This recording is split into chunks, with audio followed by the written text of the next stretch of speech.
God damn it!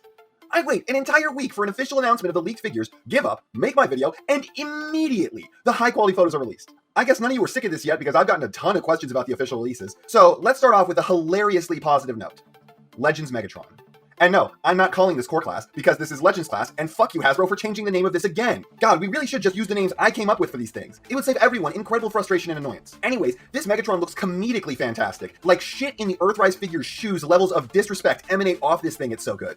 People kept telling me that the Earthrise's hideous head was to make it look more G1 accurate. No, this looks G1 accurate. That looked like a pile of crap. Interestingly enough, he actually seems to have a wrist swivel on one hand, but not the other. His ankles also clearly have no tilt, which is a tiny bummer, but I don't expect it will cause any stability issues. That kind of joint is really a luxury and only necessary on the bigger figures. I like his shoulder pads, they are very powerful, like tank epaulets. And can I just point out that he's actually doing something I asked for. I told a few people that if we weren't going to be getting gun Megatrons anymore, the least Hasbro could do was start packing a gun version of him in as an accessory with all his figures. Lo and behold, it happened. That's great! This is kind of the next best thing. A Megatron that turns into a gun is something only you, the human, can handle, but this actually allows you to give your units a Megatron blaster. I love this accessory. Minor gripe, I wish it was painted, or at least cast out of a lighter plastic, but whatever, I can paint this myself. Hey, everyone who keeps telling me my standards are too high, I'm looking at a Legends class figure and just going, hell yeah, perfect! When I can unironically say that this Legends class figure is looking better than a lot of Earthrise, it's not that my standards are too damn high, it's that Earthrise's quality was way too damn low. Alt mode. Okay, I like the gun a little less now.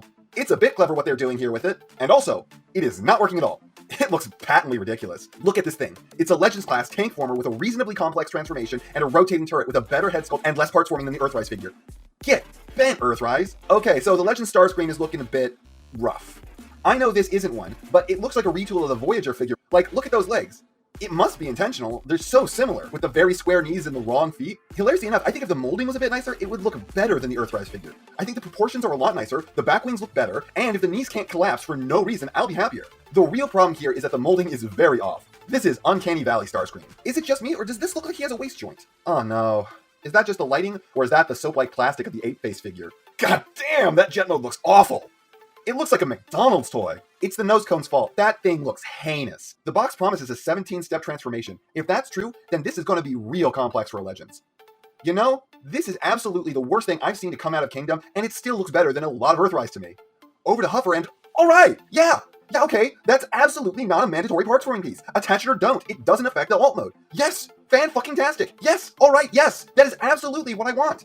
I know this is going to be small, but I don't really care. People kept complaining at me that I didn't like the cliff jumper because it was small. No, I was pissed because what we were getting was the worst of all worlds. When the figure was already so much smaller and cheaper to produce, they didn't have an excuse to get lazy with the quality of the design and make it a parts former. So I have nothing to complain about with this. Parts forming is fine as long as it's optional. Sure, if you are going to use this part as a chunk of the alt mode, it has to come off for the transformation, but you can also just throw this in a bin and never bother with it because the alt mode is fine without it. In fact, that's what the alt mode is supposed to be. Also, normally I hate shields made out of car parts because they would make a pretty shitty shield. But this thing actually looks like a serious riot shield. Like, this looks like a real defensive upgrade to whoever uses it. I tells it likes it is, and this is looking good. There even seems to be a semblance of an interior to the cab. The wrists could use a little paint. I hope that gets sorted out. And is that an ab crunch or just a transformation joint? Ha! They made him able to pull the trailer like all the animation errors in the show. I'm really excited for this now, and it makes me super happy. I don't want to hate stuff, but it's also not my job to like something. It's that thing's job to make me like it. If it's bad, I'll hate it, and if it's good, I'll like it. And this is looking good. Inferno. Okay, so my first thought is he's not cherry red. He's ketchup color. That is an awful color palette they've given him. Hopefully that's not the color plastic they're going with on the retail version. Noticing the hoses on his arms. At first I thought they may be molded in, but no, they can clearly be removed and plug into other ports, so they're interesting to say the least. I do kind of feel like they are an unnecessary accessory though. I mean, what use are they? I feel like they're just going to suck up ports and easily be knocked off. Those will probably just end up in a drawer for me. Based on all these pictures, I got no idea how the headwings are going to work. It would flat suck if those were a parts forming piece. His ladder looks really cool. It's a serious departure from the Earthrise's crane and very well sculpted. I do not like the way the nozzle is attached at the end though. The Earthrise figure had a built-in up and down swivel, so I don't know why this doesn't. My biggest hope for this right now is that either the photography is making the colors look worse, or it's the non-production model of the figure, because man, those are ugly colors. Air Razor. Not much to report with this one. Looks about the same as the information we had before, except now we can see the wings, and the weird arrow missiles on the arms. I theorized last time that those were two different objects, but I guess maybe one was just supposed to be twisted at the screen in a weird way. I think it's hilarious that we have an official werebird mode in the photography. I can't tell if this is just the guy taking the photos having a laugh, or if this is something Hasbro wants us to know about.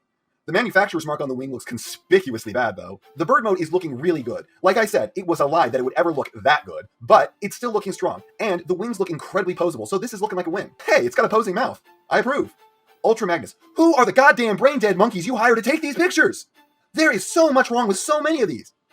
No, wait. All of these are wrong.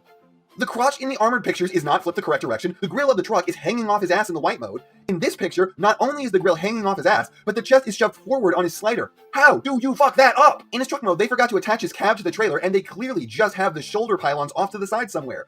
In this picture, they've mounted the pylons where they're supposed to go, but you can still see a gap between where they're supposed to plug in on the trailer, so it's still not attached. And they've mounted the missiles in the wrong place. There are so many skilled fans who would take pictures of these for free just to see the figures early, and you keep hiring idiots who don't know what a transformation is. Okay, my thoughts on the actual figure is that this thing is looking pretty good all combined up. Though, I can't believe this is the third time they are selling this mold and they haven't covered up those gaps in the pylons. It would literally save you idiots money to do that because you wouldn't have to paint it so much. Just put a cover on them. The white mode is looking pretty dumpy, which is hilarious because I'm pretty sure they tried to cinch in its waist by removing part of the front of the truck. Seriously, what are these weird-ass gaps for if not that? Also, you couldn't de-cyber stylize the thighs or the insides of the shoulders, especially when everything else is so much more clean and smooth. And I hope those leg clips have been retooled so they work a little better. Rack tonight. Am I a doctor? Because I am diagnosing this boy with a case of no real hand syndrome. To be fair, it could just be that since this is the same idiot who took the Ultra Magnus pictures, he's just mistransformed. Like, a peg does not replace a hand, so this could just be wrong. Okay, so he's a Predacon, which at this point all three of the fossilizers have been, so there's a chance that this is exclusively a bad guy thing? I think the head might transform, which is something I will always say we need more of. His elbows are creepy, got not much else for him other than he's got a really dumpy body. Dinobot. Oh my god, I hate his hands. His arms are looking pretty terrible too, they're so skinny and full of gaps. An upgrade kit might be able to fix his hands as you can clearly pop them off the mushroom peg, but those arms are pinned on, so I hope y'all like him having noodle arms. Maybe instead of getting fill-in pieces, an upgrade kit could have something like rubber sleeves to make him more swole. Can't help but notice that this is an upward-facing low-angle shot and I still can't see his eyes. Why is his brow so low? Arms look a good bit better in this picture, but his tail is looking skinny, and the sword is purple. Why? Guys, just make it gray. It's supposed to be silver, but unpainted gray plastic will do the job. Why are you painting it purple? And that dull tip looks stupid. I don't know what part of him that is on the back, but his head is clearly coming out of it on a bracket. Dino mode is looking decent, but the hands look like feet. And I really do want the animation head, but this looks fine. I like how clearly this is the reverse of how his legs worked on the original toy. Oh, that means that from behind, Dinobot is going to have a scaly butt, and that this dino head is currently sitting on top of his ass. He is experiencing stank in a new way. Okay, so apparently the other pictures were just unpainted. He looks a lot better with the paint. His eyes look stupid though, like he's constantly staring down. I'm feeling more confident in this figure now with these new pictures. Huh. The box art makes me wonder if the sword is supposed to be that color so it can act as a blast effect. Based on the other pictures I've seen, this figure is going to be exactly the same size as Earthrise Grapple. So, if you want an idea for size, there you go. Okay, I just noticed the dial under Dinobot's feet. Wonder if that has to do with the code. The new pictures fill me with a strong confidence that these will be good. I'm excited for this line to finally come out. Can't wait. And that's not half of what I have to say, but it's enough of what I have to say. And I know you know what everyone else tells you to do at the end of these videos. So if you liked what you saw here, please do that. And if you'd like to take it a step further, then please share this video with any friend you think may be interested. I hope you all enjoyed listening to me waste your time.